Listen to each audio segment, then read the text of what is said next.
ربیع الاول کا مہینہ تھا، دوشنبہ کا دن تھا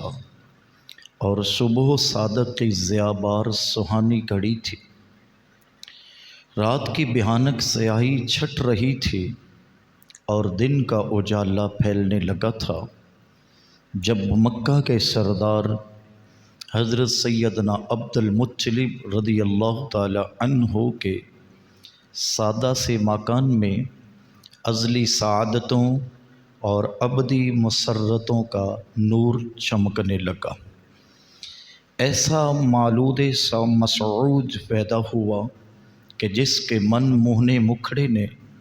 صرف اپنی غم زدہ ماں کو ہی سچی خوشیوں سے مسرور نہیں کیا، بلکہ ہر درد کے مارے کے لبوں پر مسکراہٹیں کھیلنے لگیں۔ اس نورانی پیکر کے جلوہ فرما ہونے سے حضرت سیدہ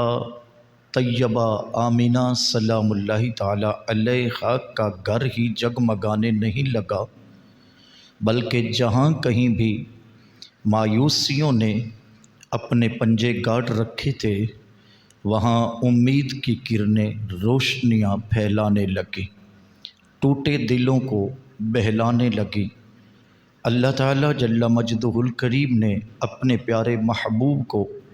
حضرت آدم علیہ السلام کی صورت اور حضرت شیس علیہ السلام کی معرفت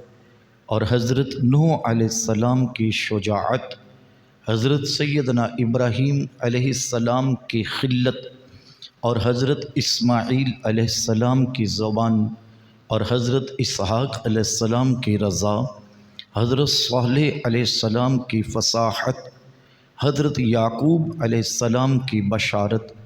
حضرت موسیٰ علیہ السلام کی شدت و قوت، حضرت سیدنا ایوب علیہ السلام کا صبر، حضرت یونس علیہ السلام کی طاعت تو حضرت یوشع کا جہاد، حضرت داؤد علیہ السلام کی آواز،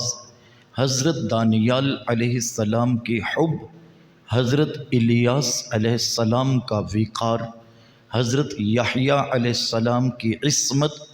اور حضرت عیسیٰ علیہ السلام کا زہد عطا کر کے تمام انبیاء کرام علیہم السلام کے دریائے اخلاق میں غوطہ دے کر اپنے پیارے محبوب صلی اللہ علیہ وسلم کو تمام انبیاء کے کمالات و صفات کا جامع بنا کر محبوب کو سارے جہانوں کے لیے رحمت للعالمین بنا کر مبعوث فرما دیا۔